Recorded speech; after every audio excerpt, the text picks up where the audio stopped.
It was February 2009. I had been in Panama since June of 2008. And I was tired.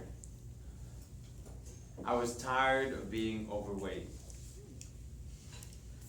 I had been overeating and had the trend of not exercising since we lived in Maryland years before.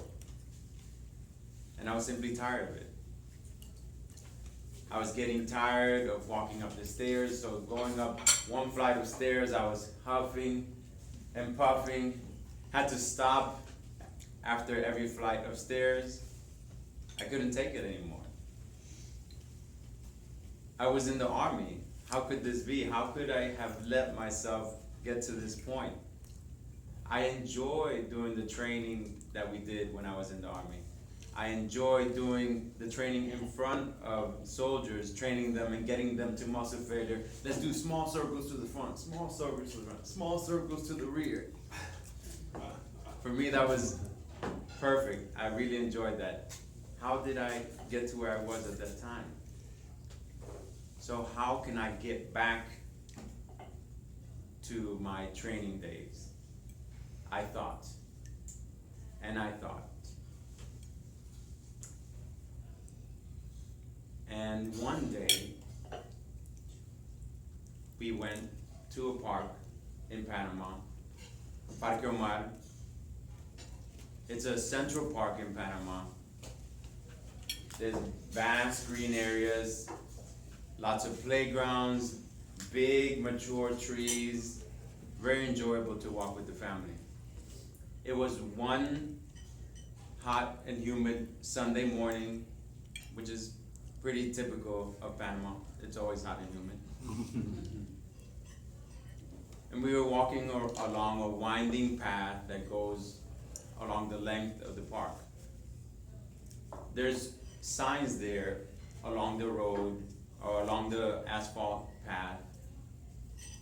And normally they have advertising of companies or health companies that are offering their products or services.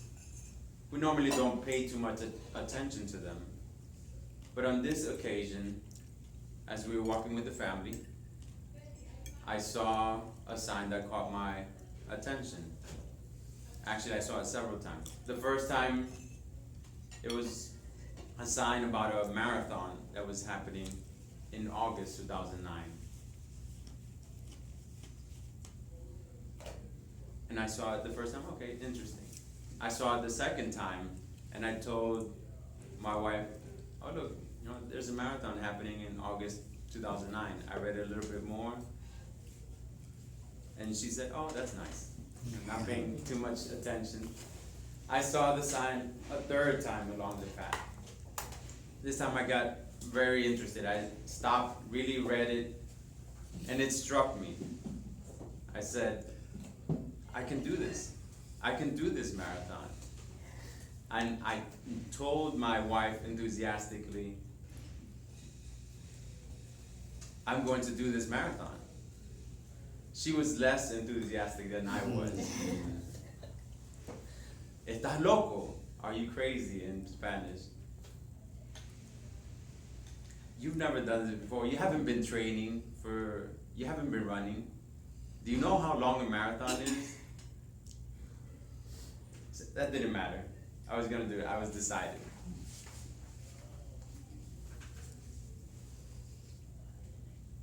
So I started my training. I started reading up on marathon training. I looked into it. There was a lot of information out there. I got what I could out of it. The gist of it was, and I'd like to follow my own plans normally. The gist of it was, if I wanted to run a long distance in a race, then I should probably practice a long distance in training. That was my core belief at that time. That following Sunday, after I went to the park and realized that I was going to do this, I got my red JanSport backpack that I've had since high school. Really loved that backpack. And on a sidebar with the JanSport backpacks of the 1990s in high school, they used to have these trademark little laces that you tie on the zipper, and there was always a challenge who had the most laces on their zipper, and people would often steal others' laces. I never did that, of course, but it was fun having that. So back to the story. I packed up my JanSport backpack and had snacks and water. I figured I was gonna run at least 10 miles. At that time, in 2009, the online maps for Panama weren't that great.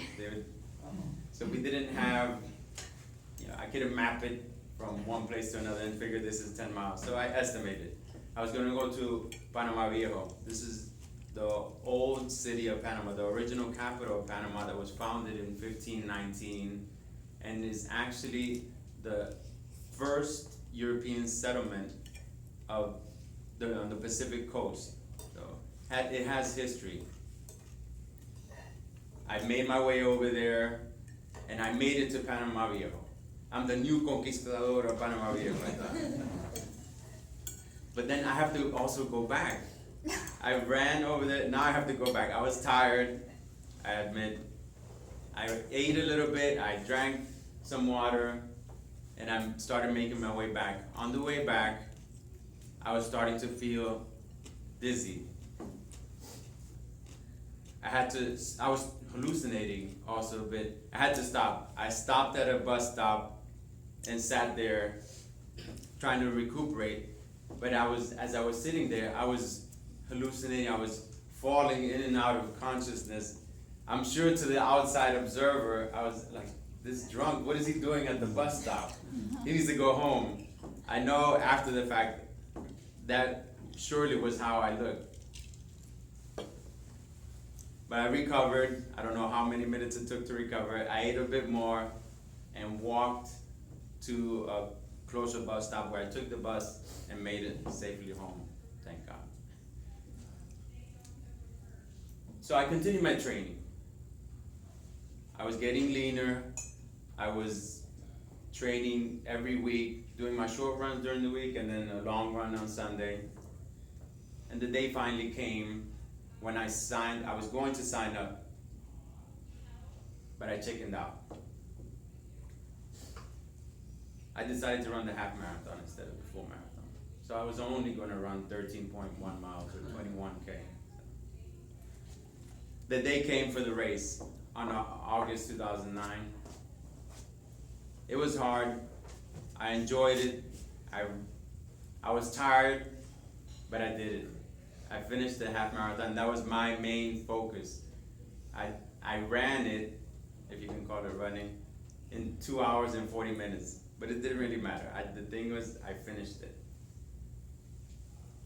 And the main reason why I share this with you is if there's something that you're really interested in doing, the only person that is holding you back is yourself. You have to commit to something and then do it. No one is going to take the horse to water and make him drink. I often tell that to my kids.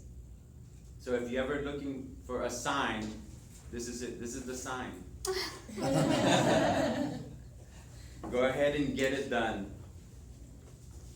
You'll realize that this is your moment, and it's only up to you to decide to move forward and just do it.